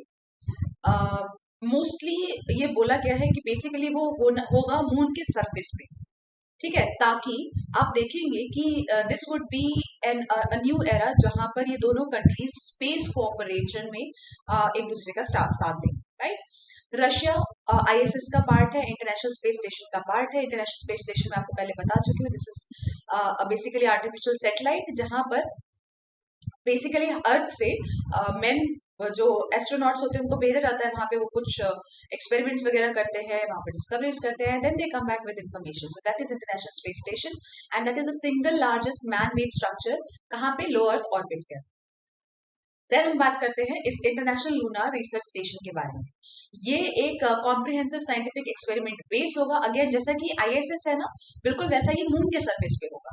ठीक है, तो this would be an experiment base long term autonomous operation के लिए। इसको बनाया जाएगा लूनार सरफेस पे, इसीलिए इसका नाम इंटरनेशनल लूनार रिसर्च स्टेशन रखा गया है, लूनार सरफेस पे या फिर लूनार ऑर्बिट पे इसको बनाया जाएगा, जहां पे साइंटिफिक रिसर्च एक्टिविटीज होंगी, जैसे कि मून से रिलेटेड एक्सप्लोरेशन, यूटिलाइजेशन, ऑब्जर्वेशन, या कोई भी बेसिक साइंटिफिक एक्सपेरिमेंटिंग या टेक्निकल वेरिफिकेशन, ये सारी चीजें यहाँ पर। इसमें बेसिक प्रिंसिपल एक फॉलो किया जाएगा को कंसल्टेशन का, जॉइंट कंस्ट्रक्शन का, शेयर्ड बेनिफिट्स का। ठीक है, यानी कि रशिया और चाइना एक साथ मिलकर एक दूसरे से कंसल्ट करके काम करेंगे, जॉइंट कंस्ट्रक्शन करेंगे और बेनिफिट्स को एक दूसरे के साथ शेयर करेंगे। क्लियर। इन्होंने ये भी रखा है कि ये जो ILRS है, ये सारे इंटरेस्टेड कंट्रीज और इंटरनेशनल पार्टनर्स के लिए ओपन रहेगा। देन इसका फायदा क्या होगा, ये अगेन हमारे साइंटिफिक रिसर्च को स्ट्रेंथन करेगा, हमारे एक्सप्लोरेशन को प्रमोट करेगा, जो आउटर हमारा जो एक मेन मकसद था कि हम आउटर स्पेस का इस्तेमाल कर सकते हैं पीसफुल पर्पसेस के लिए, डिस्कवरीज के लिए, एक्सप्लोरेशन के लिए, उसको ये स्ट्रेंथन कर। और कैसे प्रोग्राम्स है जो मून से रिलेटेड है, जैसे नासा का आर्टेमिस। 2020 में नासा यानी कि नेशनल एरोनॉटिक्स स्पेस एडमिनिस्ट्रेशन ने एक आर्टेमिस प्रोग्राम को पब्लिश किया था, जिसमें इसका प्लान क्या था कि अगला जो which actually plans to send the next man और पहली वुमेन को लूनार सरफेस पे यानी कि मून के सरफेस पे नेक्स्ट मैन और पहली वुमेन को सेंड करेंगे by the year 2024। Clear. Again what will it help in, it will help in human and scientific exploration space के अंदर। फिर यूएई का राशन, यूएई यानी कि यूनाइटेड अरब एमिरेट्स का ने डिसाइड किया था कि एक अनमैन्ड स्पेस क्राफ्ट राशिद नाम का मून पे भेजेंगे 2024 में। देन चाइना का Chang E4 and Chang E5 मिशन। तो ये चैंग E4 ये क्या है, पहला प्रोब, फर्स्ट प्रोब है जो मून के फार साइड को एक्सप्लोर करेगा। अभी तक मून के फार साइड को एक्सप्लोर नहीं किया जा रहा था, तो मून के फार साइड को एक्सप्लोर करेगा और ये चाइना द्वारा है। और ये जो 5 मिशन है, चैलेंजर 5 मिशन, ये क्या करेगा, ये लूनर मटेरियल को कलेक्ट करने का काम करेगा। जो साइंटिस्ट को हेल्प करेंगे, आप लूनर मटेरियल कलेक्ट करते हैं तो आप उस मटेरियल से काफी कुछ पता लगा सकते हैं, है ना। तो मून का ओरिजिन कैसे हुआ, फॉर्मेशन कैसे हुआ, इन सब के बारे में और चीजों को पता लगा सकते हैं। इंडिया का ऐसा सिमिलर इनिशिएटिव कौन सा है, चंद्रयान 3। इंडिया चंद्रयान 3 पे काम कर रहा था, हमें पता ही है। चंद्रयान 2 के बाद चंद्रयान 3 आया था, और इसमें भी क्या किया जाने वाला था, इसके अंदर लूनर सरफेस पे सॉफ्ट लैंडिंग होने वाली। ठीक है। देन स्पेस स्टेशन की बात करते हैं। इंडिया भी चाहता है कि उसका अपना एक स्पेस स्टेशन हो लो अर्थ ऑर्बिट में, जिसमें एक्सपेरिमेंट्स हो सके। ठीक है, 5 से 7 साल में बनाने की सोच रहा है। मून के बारे में कुछ कुछ चीज है, जैसे मून हमारे अर्थ का इकलौता नेचुरल सैटेलाइट है और 5th लार्जेस्ट मून है इन सोलर सिस्टम।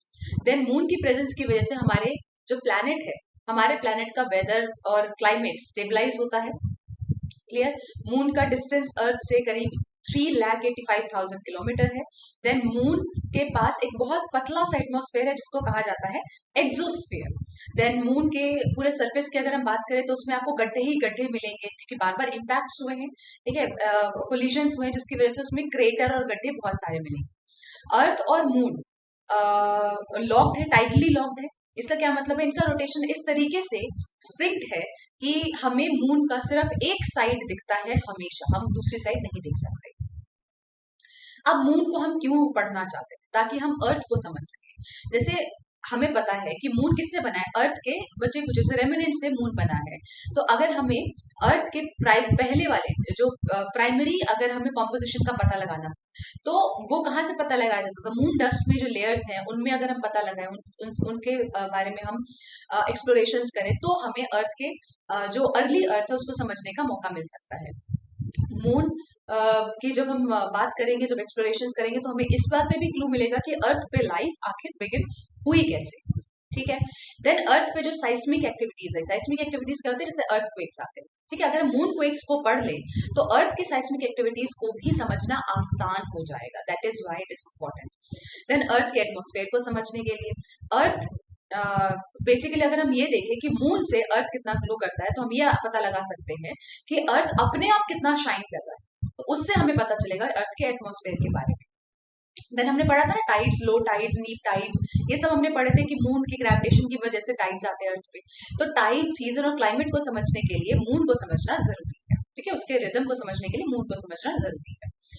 नेक्स्ट हम बात करते हैं 53rd PSLV फ्लाइट की। जब हमने शुरुआत की थी इस लेक्चर की, तो मैंने आपको बता दिया था PSLV क्या होता है, GSLV क्या होता है, एक्सेट्रा एक्सेट्रा। तो हम बात करेंगे 53rd PSLV फ्लाइट की।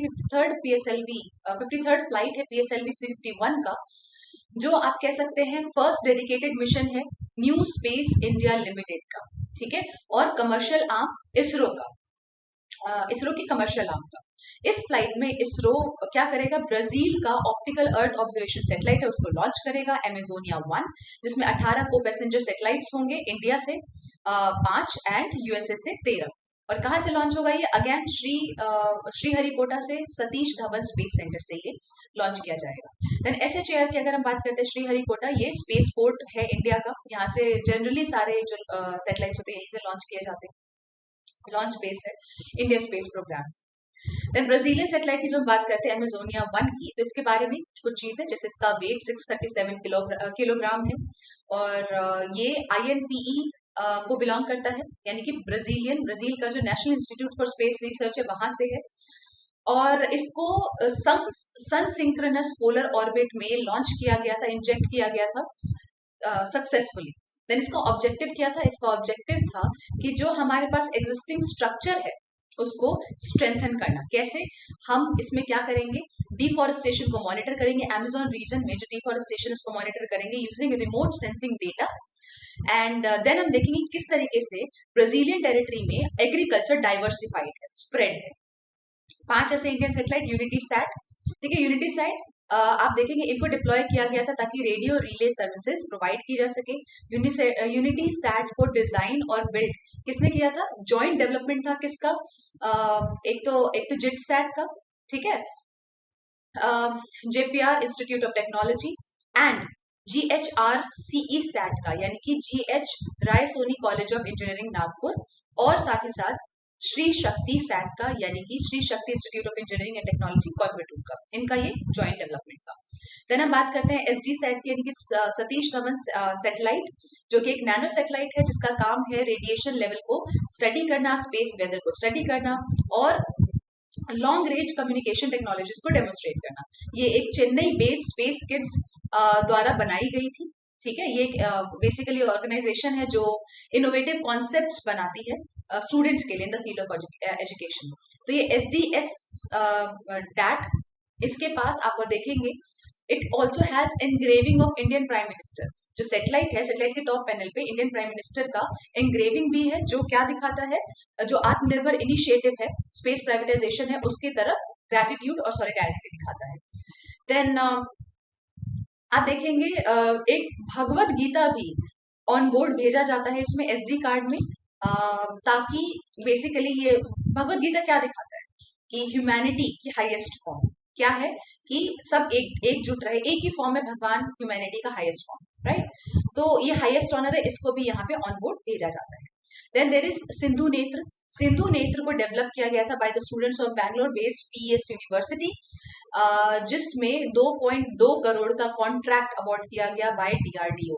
ये प्रोजेक्ट किस चीज में हेल्प करेगा, जो सस्पिशियस शिप्स आते हैं सैटेलाइट इमेजिंग में, उसको हेल्प करेगा आइडेंटिफाई करने। देन USA की सैटेलाइट्स की बात करते हैं, 13 सैटेलाइट्स थे जो USA से थे, एंड उसमें से एक टेक्नोलॉजी डेमोन्स्ट्रेशन सैटेलाइट था साई 1 नैनो कनेक्ट 2, एंड बाकी के जो थे वो two way communication and data relay space PES, right. Significance क्या है इसका, सबसे इंपॉर्टेंट तो इंडिया और ब्राजील के रिलेशनशिप को इम्पेटस प्रोवाइड करेगा उनको, और स्ट्रॉन्ग रिलेशनशिप प्रोवाइड करेगा।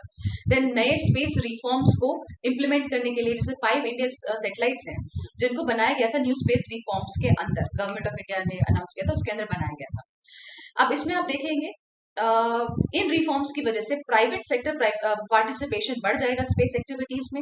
देन जो को पैसेंजर सैटेलाइट्स थे, जिसके बाकी के 4 को पैसेंजर सैटेलाइट्स थे, उनको साइन किया गया था फॉर इन स्पेस, किसके लॉन्च के लिए, इन स्पेस के लॉन्च के लिए, जो इसरो का छोटा सैटेलाइट फेलिसिटेशन एजेंसी है, और 14 साइन अप किए गए थे by NSIL for commercial launch.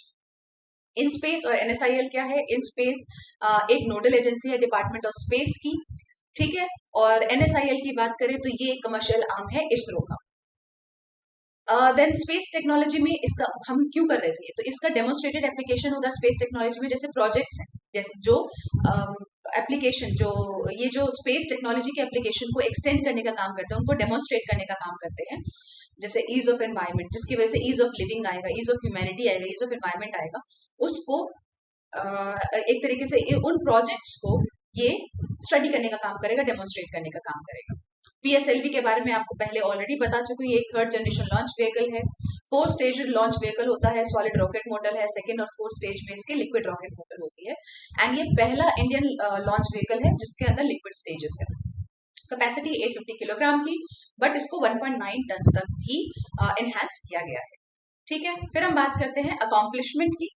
तो अकॉम्प्लिशमेंट की बात करते हैं, पीएसएलवी ने हेल्प किया है कि वो बेसिकली पीएसएलवी किस चीज में काम आया था, पेलोड्स को ऑर्बिट्स में, स्पेस के ऑर्बिट्स में ले जाने में काम आया था, जिसमें जीटीओ भी है, जियो स्टेशनरी ट्रांसफर ऑर्बिट है, वहां पर भी ले जाने में काम आया। ठीक है, देन हम देखेंगे यहाँ से काफी सारे सक्सेसफुल लॉन्च हुए हैं पेलोड के, जैसे कि चंद्रयान, मार्स ऑर्बिटर मिशन है, देन स्पेस रिकवरी मिशन है, एटसेट्रा। पीएसएलवी सिर्फ हिस्ट्री में 2 बार फेल हुआ है, एक तो मेडन फ्लाइट जो थी पीएसएलवी D1 के 1993 में, और एक पीएसएलवी C39 इन 2017। नेक्स्ट, नासा का Mars 2020 mission, very important. NASA यानी कि national aeronautics space administration, NASA का परसिवरेंस रोवर उसने मार्स में लैंड कर लिया था, एंड देन विल सी, ये बेसिकली मार्स 2020 मिशन का सबसे इंपॉर्टेंट एस्पेक्ट है। इस मिशन की अगर हम बात करें तो इसको डिजाइन किया गया था ताकि हम मार्स को ज्यादा अच्छे से समझ सके, एंशिएंट लाइफ के साइंस वहां पे ढूंढ सके, और इसका ऑब्जेक्टिव क्या था कि हम देख सके कि पहले कभी वहां पर लाइफ पॉसिबल थी या नहीं। ठीक है, और फ्यूचर रोबोटिक और ह्यूमन एक्सप्लोरेशन की टेक्नोलॉजीज को भी डेमोन्स्ट्रेट कर सके। Then will see at least 1 Mars year, जो ड्यूरेशन है इसका इस मिशन का, वो 1 मार्स ईयर था, यानी कि 687 डेज, अर्थ के हिसाब से जब देखें 687 डेज। मिशन के सिंपल स्टेप्स थे, पहला कलेक्ट, यानी कि प्रिजर्व, परसिवरेंस क्या करेगा, वहां से रॉक और सॉइल सैंपल कलेक्ट करेगा, ट्यूब में, सिगार साइज ट्यूब में इस सैंपल को कलेक्ट करके वो सील कर देगा और उसको ग्राउंड पे छोड़ देगा। ठीक है, देन फेच वाला नेक्स्ट स्टेप है। तो मार्स का फेच रोवर था, which was provided by European space agency, जो वहां पे लैंड करेगा, ड्राइव करेगा, सारे सैंपल्स कलेक्ट करेगा अलग अलग लोकेशन से, और लैंडर में रिटर्न हो जाएगा। देन इसको ट्रांसफर करना था कि इन सैंपल्स को ट्रांसफर किया जाएगा मार्स एसेंट व्हीकल, जो ऑर्बिटर को जाके मिलेगा, ऑर्बिटर वो सारे सैंपल्स वापस लाके अर्थ पे ले आएगा। So this is perseverance rover. Perseverance rover सबसे ज्यादा एडवांस, सबसे ज्यादा एक्सपेंसिव, सबसे ज्यादा सोफिस्टिकेटेड मोबाइल लेबोरेटरी है, आप देखेंगे, जो मार्स में भेजी गई थी, और जो पहले जितने भी मिशन रहे उससे काफी ज्यादा ये डिफरेंट रहा है, क्योंकि इसका काम था, क्योंकि इट वॉज केपेबल कि वो जो कोर सैंपल उसको ड्रिल करके कलेक्ट कर सके। तो ऑब्वियसली बात है, जो करेक्ट सैंपल को ड्रिल करके कलेक्ट कर रहा है, तो दैट इज वेरी प्रॉमिसिंग, वहां से आपको सबसे ज्यादा इंफॉर्मेशन मिलेगी। लॉन्च डेट इसकी थी 30 जुलाई 2020, लैंडिंग हुई थी 18 फरवरी 2021। लैंडिंग साइट था इसका जजेरो क्रेटर, जो बेसिकली एक एंशिएंट रिवर डेल्टा है वहां पे, जहां पे रॉक्स और मिनरल्स है, और वो तभी हो सकते हैं जब वहां पे पानी हो। इसका पावर सोर्स क्या था, एक multi mission radio isotope thermo electric generator MMRDG, जो हीट को, जो नेचुरल रेडियोएक्टिव डीके होता है प्लूटोनियम का, उसकी हीट को चेंज कर सकता था इलेक्ट्रिसिटी के अंदर। इंस्ट्रूमेंट्स क्या क्या इसमें थे, 7 इंस्ट्रूमेंट्स थे, 2 माइक्रोफोन्स, 23 कैमराज टोटल। अगर आप देखेंगे 23 कैमराज थे इन टोटल, ताकि जितने भी एक्सपेरिमेंट्स हैं, टेक्नोलॉजीज हैं मार्स पे, उन सबको कंडक्ट किया जा सके। देन इसमें एक इंपॉर्टेंट इंस्ट्रूमेंट था Mars oxygen in situ resource utilisation experiment. अब ये क्या करेगा, ये जो ऑक्सीजन, बेसिकली ऑक्सीजन प्रोड्यूस करेगा, पावर को यूज करेगा ताकि वो ऑक्सीजन प्रोड्यूस कर सके यूजिंग एटमॉस्फेरिक कार्बन डाइऑक्साइड। अगर ये सक्सेसफुल होता तो इसको हम और ज्यादा बढ़ाकर दो बहुत इंपॉर्टेंट नीड्स पूरी कर सकते हैं। वो क्या, क्योंकि ऑक्सीजन डेवलप कर रहा है, प्रोड्यूस कर रहा है, तो ब्रीदिंग के लिए ऑक्सीजन हम ह्यूमंस के लिए बढ़ा सकते हैं, रॉकेट फ्यूल हम बना सकते थे ताकि वो ट्रिप वापस ले सके अर्थ की तरफ। अभी हमें पता भी ऑक्सीजन की कितनी ज्यादा जरूरत है in this covid situation. Then let's talk about radar imager for Mars subsurface experiment, इसी की हम बात करते हैं। देन इन दिस ये क्या करेगा, हाई रेजोल्यूशन आपको मैप्स प्रोवाइड करेगा, इमेजेस प्रोवाइड करेगा, और सब सरफेस पे वाटर को फाइंड करने का काम करेगा। मार्स का हेलीकॉप्टर वो एक्चुअली एक छोटा सा ड्रोन था, जो ये चेक कर रहा था कि हेलीकॉप्टर वहां पे, जो मार्स का एटमॉस्फेयर है वहां पे फ्लाई कर सकता है कि नहीं कर सकता है। ठीक है, देन एक कैमरा था, मैस्ट कैम जेड। ये एडवांस कैमरा सिस्टम है जिसमें पेनोरामिक एंड स्टीरियोस्कोपिक इमेजिंग दोनों केपेबल है, जो हेल्प करेगा मिनरोलॉजी को यानी कि मिनरल्स को डिटरमिन करने में। नेक्स्ट था सुपर कैम, जो बेसिकली जो केमिकल कॉम्पोजिशन होता है उनका एनालिसिस करने में हेल्प करता है, मिनरल्स को फ्रॉम अ डिस्टेंस प्रोवाइड करने में हेल्प करता है, इमेजेस प्रोवाइड करता है minerals. Then next was PIXL, PIXL, Planetary Instrument for X-ray Lithochemistry. अब ये एक एक्सरे फ्लोरेसेंस स्पेक्ट्रोमीटर है, ठीक है। इसमें भी क्या होगा, इमेजेस प्रोड्यूस होंगे, हाई रेजोल्यूशन इमेजेस प्रोड्यूस होंगे, जो हमें ज्यादा डिटेल डिटेक्शन करने में हेल्प करेगा, केमिकल एलिमेंट्स को फाइंड आउट करके उनको एनालिसिस करने में हेल्प करेगा। नेक्स्ट वाज शर्लॉक, यानी कि scanning habitable environment with Raman and luminescence for Organics and chemicals. तो ये एक स्पेक्ट्रोमीटर है जो फाइन स्केल इमेजिंग प्रोवाइड करेगी यूजिंग, ये क्या यूज करता है, अल्ट्रा वायलेट रेजर, ताकि मिनरल्स को और ऑर्गेनिक कंपाउंड्स को वहां पे इमेज किया जा सके। शर्लॉक अगर देखा जाए तो पहला यूवी रमन स्पेक्ट्रोमीटर है जो मार्स पर गया है, ठीक है। Next is MEDA. ये सारे आपको पता होना चाहिए कि क्या क्या गए, क्योंकि ये बिल्कुल ही लेटेस्ट है और इस पर काफी चर्चा हुई थी, तो आपको इन सारी डिटेल्स का पता होना चाहिए।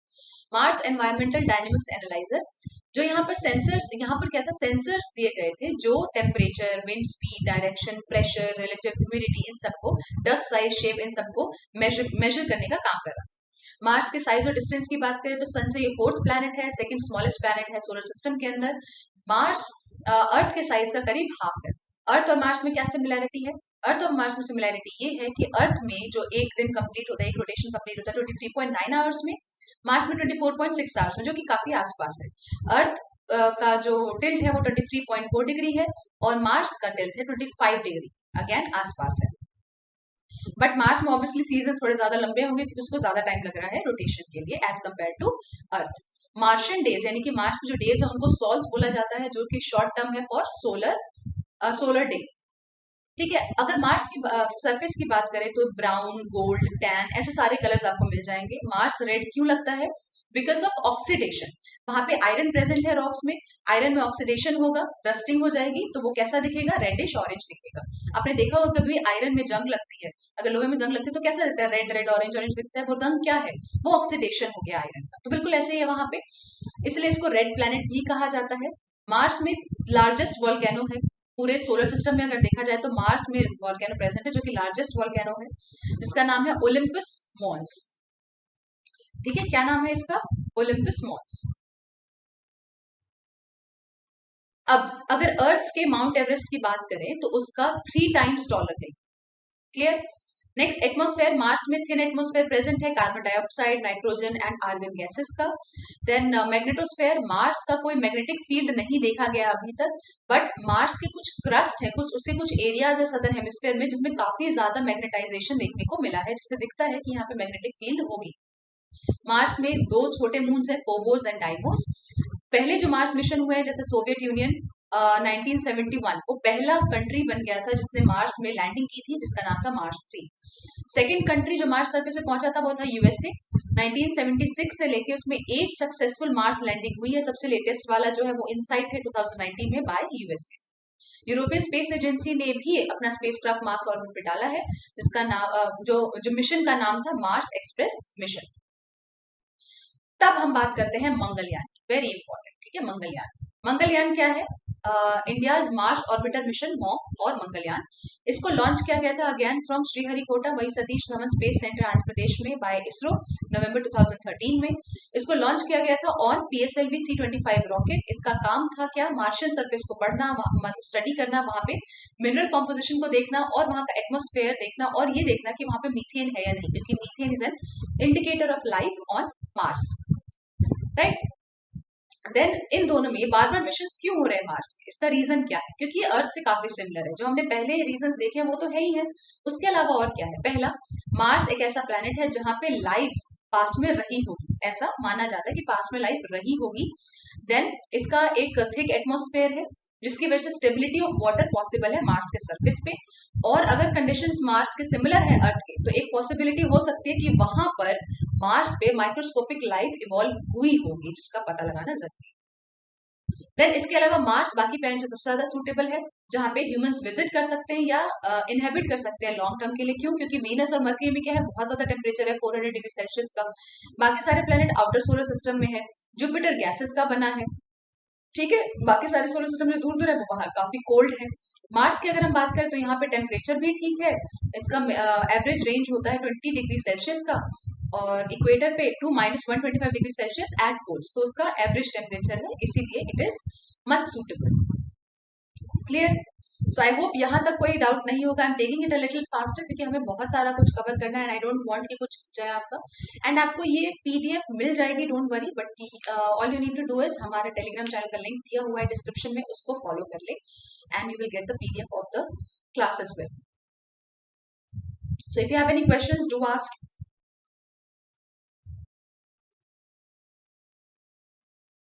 चलिए, नेक्स्ट इज गगनयान मिशन। तो union minister of science and technology ने इन्फॉर्म किया था कि ह्यूमन स्पेस फ्लाइट मॉड्यूल जो है गगनयान का, उसको लॉन्च किया जाएगा आफ्टर सेकंड अनमैन्ड, यानी कि जिसमें मैन को नहीं भेजा जा रहा है, after second unmanned mission plan in 2022 and 23। पहले सोचा जा रहा था इसमें 10,000 करोड़ का खर्चा आएगा गगनयान मिशन में, और इसमें 3 क्रू मेंबर्स को भेजा जाएगा स्पेस में फॉर 5 to 7 डेज 2022 तक, जहां पे इंडिया 75, क्योंकि 2022 ही क्यों चूज किया गया, क्योंकि इंडिया 75 ईयर्स कंप्लीट कर लेगी इंडिपेंडेंस का। पहला अनमैन्ड मिशन जो था इट वाज प्लान्ड इन 2021 दिसंबर, फिर ये डिले हो गया बिकॉज ऑफ कोविड-19 और उसका लॉकडाउन, इसकी वजह से ये डिले हो गया। गगनयान मिशन क्या है? इसरो का एक मिशन है। इसमें 3 फ्लाइट्स होंगी जो कि ऑर्बिट में भेजी जाएगी, 2 अनमैन्ड फ्लाइट्स होंगी और एक ह्यूमन स्पेस फ्लाइट होगी, मतलब 2 में इंसान नहीं होंगे और एक में एस्ट्रोनॉट होगा।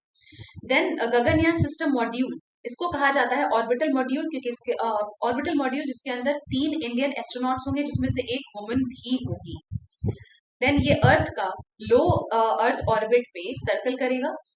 हाइट कितना होगा लो अर्थ ऑर्बिट पे जहाँ पे सर्कल करेगा? 300 to 400 किलोमीटर, और 5 से 7 दिन तक ये अर्थ का सर्कल करेगा। हियर यू कैन सी, यहाँ से लॉन्च किया जाएगा जीएसएलवी मार्क 3, जो यहाँ का मैन्ड मिशन है। ठीक है, जीएसएलवी मार्क 3 लिफ्ट ऑफ होगा श्रीहरिकोटा से, 16 मिनट लगेंगे इसको पहुंचने में लो अर्थ ऑर्बिट में। फिर यहाँ पे 5 से 7 दिन रहेगा ये स्पेस में। उसके बाद आप देखेंगे deboost, then crew member और सर्विस मॉड्यूल सेपरेट हो जाएगा। Then you will see parachute deployment होगी, स्प्लैश डाउन होगा अरेबियन सी गुजरात के अंदर, एंड इंडिया इसी के साथ 4th नेशन बन जाएगा जो मैन्ड स्पेस फ्लाइट मिशन भेजेगी after USA, Russia and China. Clear? Payloads की बात करते हैं, इसमें पेलोड्स क्या होंगे? पेलोड्स के अंदर आपको दिखेगा क्रू मॉड्यूल, स्पेसक्राफ्ट जिसमें ह्यूमन बींग्स होंगे, सर्विस मॉड्यूल जो जिसमें 2 लिक्विड प्रोपेलेंट इंजन होंगे। देन इसके अंदर आपको इमरजेंसी एस्केप भी दिखेगा, इमरजेंसी मिशन अबॉर्ड भी इसके अंदर इक्विप्ड। लॉन्च की बात करें, मैंने अभी आपको बताया जीएसएलवी मार्क 3, जिसको एलएमवी यानी कि लॉन्च व्हीकल मार्क 3 भी कहा जाता है। ये एक 3 stage heavy lift launch vehicle है जो गगनयान को लॉन्च करने का काम करेगा। देन जून 2019 में human space flight centre of ISRO and Russian government owned glove Cosmos, इन्होंने एक कॉन्ट्रैक्ट साइन किया था ट्रेनिंग के लिए, जिसमें रशियन सपोर्ट मिलेगा कैंडिडेट्स को सिलेक्ट करने के लिए, उनका मेडिकल एग्जामिनेशन होगा, स्पेस ट्रेनिंग होगी। फिर कैंडिडेट्स जो सिस्टम है पूरा उसको ढंग से डिटेल में पढ़ेंगे, को ट्रेन किया जाएगा शॉर्ट टर्म वेटलेसनेस मोड के अंदर। एंड देन ये जो सोयूज है, मैंने अभी आपको बताया था रशियन स्पेसक्राफ्ट है, इसमें लोग जाएंगे एंड सप्लाईज होंगी from to and fro from the space station. Then 276 MDK, ये एक मिलिट्री ट्रांसपोर्ट प्लेन है जो स्पेशली डिजाइन किया गया है फॉर पैराबोलिक फ्लाइट। पैराबोलिक क्या होता है? ऐसा पैराबोलिक फ्लाइट जो ट्रेनी एस्ट्रोनॉट्स है उनके और स्पेस टूरिस्ट के उनके। देन सिग्निफिकेंस क्या है इसका? अगेन साइंस एंड टेक्नोलॉजी के एनहांसमेंट में काम करेगा।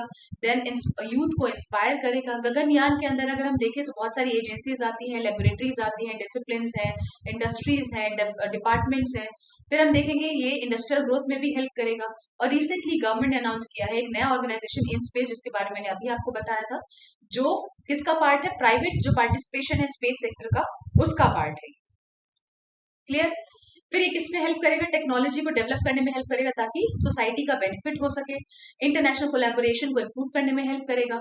जो ISS है, इंटरनेशनल स्पेस स्टेशन, जो बहुत सारी कंट्रीज बेसिकली पुट अप कर रही है, एक ही हमारे पास एक ही आईएसएस है, ठीक है, एक ही इंटरनेशनल स्पेस स्टेशन, इसमें सारी कंट्रीज जाती हैं, तो वो काफी वो ज्यादा तो नहीं है, वो इनफ है नहीं। तो इसके लिए आप देखेंगे कि गगनयान फोकस करेगा रीजनल नीड्स पे, ठीक है, वो भी इनफ नहीं है सारी इंफॉर्मेशन कलेक्ट करने के लिए, इसलिए गगनयान फोकस करेगा रीजनल इकोसिस्टम पे, रीजनल नीड्स पे, food, water, energy security etcetera. India के और कौन से आने वाले प्रोजेक्ट्स है? चंद्रयान 3 मिशन, ये बोला गया था 2021 में लॉन्च हो जाएगा, हमने इसके बारे में ऑलरेडी पढ़ लिया है। शुक्रयान मिशन इसरो ने प्लान किया था, ये शुक्रयान यानी कि शुक्र ग्रह पे यानी कि वीनस पे भेजा जाएगा ये, ठीक है, जिसका नाम शुक्रयान रखा गया है। 1 सेकेंड गाइस, इसका नाम क्या रखा गया है? शुक्रयान, क्योंकि ये वीनस पे भेजा जाएगा।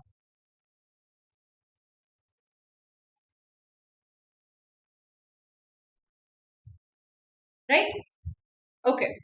चंद्रयान के बारे में मैंने आपको ऑलरेडी बताया था पहले भी, अगर किसी ने नहीं पढ़ा है तो पुरानी वीडियो में जाकर देख सकता है, ठीक है। Chandrayaan plan third lunar exploration था, किसका? बाय इसरो। चंद्रयान 2 के बारे में, चंद्रयान 2 के बारे में आपको क्या पता है, वो सक्सेसफुल हुआ था या नहीं हुआ था, ये आप मुझे बताएं। क्लियर? अब ऑब्वियसली बात है, चंद्रयान 3 को 2021 में लॉन्च किया जाने वाला था, लेकिन 2021 में लॉन्च नहीं हो पाया, obviously because of Covid and the lockdown, तो इसको डिले कर दिया गया है फिलहाल के लिए। नेक्स्ट कम्स यूएई का hope Mars mission, United Arab अमीरात का पहला इंटरप्लेनरी होप प्रोब मिशन है, जिसने जो ऑर्बिट है, मार्स का जो ऑर्बिट है उसमें एंटर कर लिया है।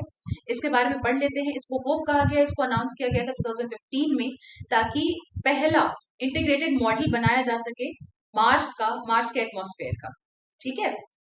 होप को डेवलप किया गया बाय यूएई साइंटिस्ट यूएसए के अंदर, इसको लॉन्च किया गया था 2020 में, जुलाई 2020 में, फ्रॉम जापान, ठीक है, Tanegashima space center in Japan. Mars Hope जो प्रोब है, इसका वेट है 1.5 टन्स, करीब इसका सेम वेट है as that of SUV, and it is expected कि ये 1 ऑर्बिट कंप्लीट कर लेगा, ठीक है, प्लैनेट के चारों तरफ इन 55 आवर्स। देन ओवरऑल जो लाइफ है यूएई के मार्स मिशन की, it is around 1 Martian year, यानी कि 687 डेज, जो अर्थ के 687 डेज है उतना। साइंटिफिक इंस्ट्रूमेंट जो इसमें थे, 3 बेसिक साइंटिफिक इंस्ट्रूमेंट्स है इसके अंदर। पहला EXI यानी कि एमिरेट्स एक्सप्लोरेशन इमेजर, जो हाई रेजोल्यूशन कैमरा है। Then EMUS Emirates Mars ultra violet spectrometer, जैसा हमने पहले पढ़ा था, स्पेक्ट्रोग्राफ है ये, UV imaging spectrograph. Then EMIRS यानी कि एमिरेट्स मार्स इंफ्रारेड स्पेक्ट्रोमीटर, ये एग्जामिन करेगा temperature profile, ice, water vapour, dust, जो एटमॉस्फेयर है बेसिकली उसको एग्जामिन करने का काम करेगा। बेनिफिट्स क्या है? मार्शियन क्लाइमेट के ये जो डेटा है उसको कलेक्ट करेगा, मार्स का कैसा क्लाइमेट है, या ये समझने की कोशिश करेगा कि मार्स का एटमॉस्फेयर स्पेस में क्यों डिके होता जा रहा है। Then there will be instrument जो डेटा कलेक्ट करेंगे अलग अलग पॉइंट से, एटमॉस्फेयर के अलग अलग पॉइंट से, जो ये बताएगा कि सीजन कैसा है, वहाँ डेली चेंजेस कैसे होते हैं। तो अल्टीमेटली ये जो ऑक्सीजन, हाइड्रोजन जैसे एनर्जी एंड पार्टिकल्स है, वो एटमॉस्फेयर, मार्स के एटमॉस्फेयर में वो है या नहीं है, कितना काम करते हैं, उन पे लाइट शेड करने का काम करेगा, यानी कि उनको बताने का काम करेगा। अब मार्स ऑर्बिट इंसर्शन का जो ऑर्बिट में इंसर्ट हो गया था ना, तो उसके सक्सेसफुल इंसर्शन के बाद यूएई फिफ्थ एंटिटी बन जाती है जो रेड प्लैनेट को पहुंची है, joining NASA, Soviet union, European space agency and India. इसकी सक्सेस की वजह से जो ये हेल्प करेगा कि नॉलेज बेस्ड इकोनॉमी बना सके, ठीक है, जिसकी वजह से साइंस, टेक्नोलॉजी, इंजीनियरिंग, मैथमेटिक्स यानी कि स्टेम, जो यंग एमिरेट्स के लिए, इसमें ज्यादा इन्वेस्टमेंट हो सके। ये मार्स में पहुंचा था जब यूएई ने अपना 50th एनिवर्सरी मनाया था। तो होप मिशन सिर्फ यूएई के लिए इम्पोर्टेंट नहीं है, सारे अरब वर्ल्ड के लिए इम्पोर्टेंट है, क्योंकि अरब वर्ल्ड का पहला ये इंटरप्लेनेटरी मिशन है, ठीक है, that is why it is important for the entire Arab. बाकी और कौन से मिशन रहे हैं मार्स के लिए? तो हमने पढ़ा ये होप प्रोब तो था ही, उसके अलावा 2 अनमैन्ड स्पेसक्राफ्ट थे यूएसए और चाइना के, जो मार्स में पहुंचने वाले थे अगले कुछ टाइम में ही, इसी के कुछ टाइम बाद। तीनों मिशन जो है इसको जुलाई में लॉन्च किया गया था, और जो कॉम्बिनेशन है ऑर्बिटर और लैंडर का, वो चाइना से था। It was schedule to reach Mars, जो मार्स को सर्कल करेगा जब तक रोवर सेपरेट नहीं हो जाता, और वहां पे लैंड करके वहां पे एंशियंट लाइफ के साइंस ढूंढने नहीं लग जाता। रोवर जो था वो यूएसए था जिसका नाम था परसिवरेंस, और ये मार्स में पहुंचने वाला है। हमने पढ़ा था ना परसिवरेंस के बारे में, हमने पढ़ा ही है, अभी अभी पढ़ा है हमने, राइट। तो इसमें ये मैंने एग्जैक्टली अभी इस न्यूज के पहले पढ़ा है, तो अगर आपने नहीं पढ़ा तो एक बार रिवाइज कर लेना, ज्यादा इंपॉर्टेंट रहेगा, राइट। परसिवरेंस के बारे में, रोवर के बारे में भी हमने बिल्कुल बहुत डिटेल में पढ़ा, तो एक बार उसे रिवाइज कर लेना। So this was about the Mars mission, okay, hope probe mission, जो कि यूएई का मार्स मिशन है। And with this, we come to the end of today's session, and we will continue with current affairs in tomorrow's session. If you have any questions, you can drop down in the comment section below. Lecture को subscribe lecture को like और share जरूर करें, और channel को subscribe करना ना भूलें, इससे आपको रेगुलर अपडेट्स मिलते रहेंगे। Thank you so much for joining in. If you have any questions, you can drop down in the comment section below. Have a great day.